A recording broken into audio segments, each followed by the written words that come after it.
welcome to Focus on Freedom for the 8th week of first quarter. We are your hosts, Alyssa Verduzco and Liliana Morales. All students will need a photo ID card to enter dances and athletic events. If you do not have an ID card, a paper ID can be printed for you by your building office, or you can purchase a new ID from the student store for $3. There are still 3 more chances for you to see Center Stage's production of The Curious Incident of the Dog in the Nighttime. There are performances on September 22nd, 23rd at 7 p.m. and September 23rd at 2 p.m. Make sure to buy your tickets now on GoFan. Save the date. The following colleges will be visiting Freedom High School to give a presentation. The colleges include San Francisco State on September 25th, September 26th, Grand Canyon University. Stop by the College and Career Center to sign up and attend. Now let's turn it over to our Sports Center for upcoming games and announcements. Sports preseason conditioning for girls soccer is coming up. The dates are September 26th and 28th, October 17th, 19th, 24th, 26th, all dates 3:30 to 4:40. For any information, look on the girls soccer Instagram page. Here are some upcoming games. Friday's football game has now been changed to a home game. Come and support our Freedom Falcons. JV at 4:30 and varsity at 7 against De Anza.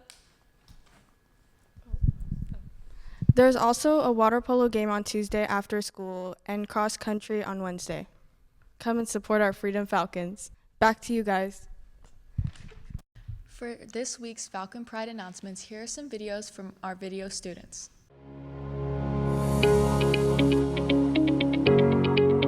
Example of positivity would be picking your brothers up when they need it and always putting out what you want back. Something about positivity, always just be nice to people, There's no reason to be mean. So as a math teacher, I see examples of many, many students that come into the class on the very first day thinking that they're already going to fail the course. Well, several kids have had a positive mindset. After a couple of weeks, they realize they actually can do the math, and then little by little, their grade starts to do this. Something that is positive is complimenting somebody on their outfit. An example of being positive is being kind to others and respectful, like this. You are looking very good today. Thank you. Go Falcons.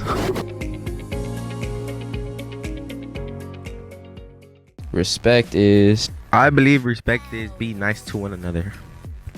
Making sure your grades are good and respecting your parents. So make sure that your grades is good, so that's respecting your parents. Respect is being nice. Respect yourself. Because if you can't respect yourself, you're not treating yourself good. Respect to me is a mutual agreement to, I'll treat you well, you treat me well. I ask you to go to class, you come back to me and say, yes, I got you. Or even if it's a struggle, right, you can't. I'll respect the response that you give to me. As long as we talk in a civil manner, we're good. And that's respect to me. All right, respect is treating others right. I do respect people. I think it's just being mindful of people's feelings and making them feel like they're understood and not being rude or mean to them. Well, if you ask me, I think the definition of respect means to just treat everybody with kindness, just be a great human being to the earth. And so respect means to be nice and respect somebody. And so respect means to me just treating someone like a regular person, and not be rude to them, treat them with kindness as you should always, and respect is just a common sense thing that you should always do every day.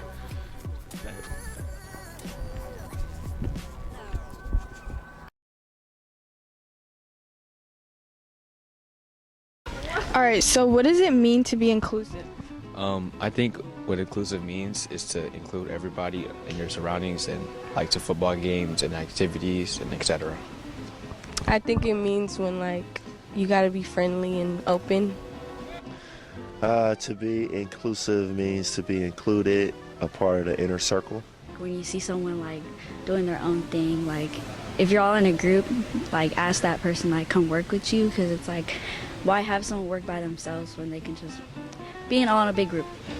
Well, yeah, I said being inclusive is when you see someone sitting by themselves and you go and give them some company. That's what being inclusive is, not leaving anybody out. Just to be inclusive is including other people and not excluding people. So to be inclusive means giving students the opportunity to be who they are, helping them be who they are. What are some examples of inclusive? Making new friends, like at lunch or during passing period, and getting a better connection with them. Like imagine like someone's playing a board game and everyone has to get groups of twos, and someone's just by themselves. Like why not have a third person and be inclusive? Call them as they want to be called when it comes to names. It feels like other people are working against you instead with you. Sometimes it makes you isolate yourself from others, or it makes you like feel like lonely inside. get over there. Yeah, he looks like the kid from Karate Kid. Oh my gosh, should we go be his friend? Like he looks a little lonely. Yeah, we should. Let's go too. Hey, what's up? What? Hi. Hey, do you want to hang out with us? Do you want to be a friend? Sure. All right, come on.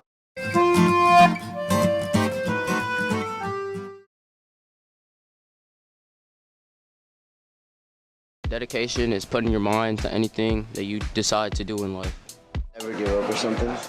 You know, just putting your all into something and just going through to the end. You know, just not quitting, nothing like that. You stay with it. Dedication is commitment, time spent.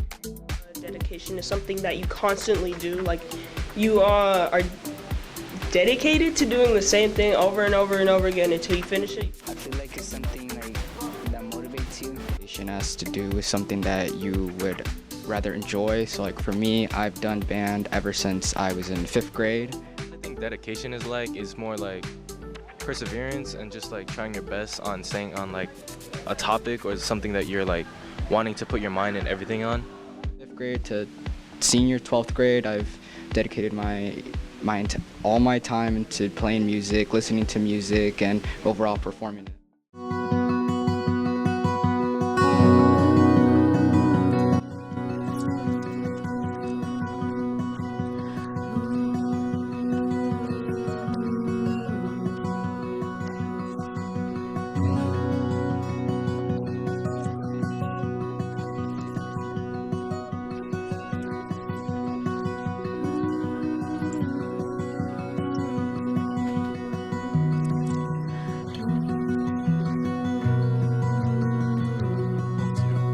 I think being engaged in school gives you a reason to do the right thing or do better things, not just for yourself, but for everyone around you.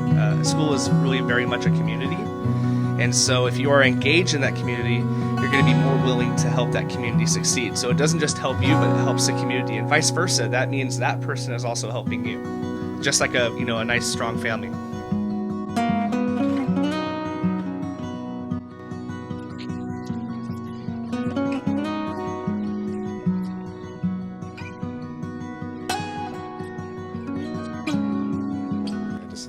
Being engaged is, just paying attention and being interactive with people.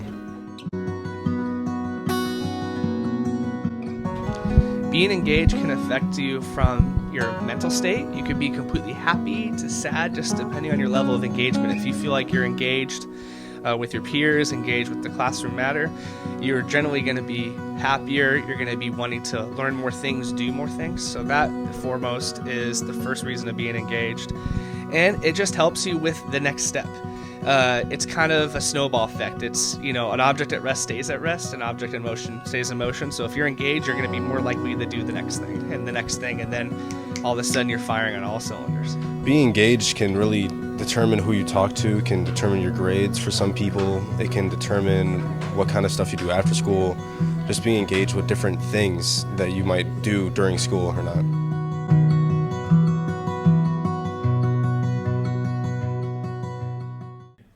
That's it for this episode of Focus on Freedom. Thank you for watching. Have a great weekend, Falcons.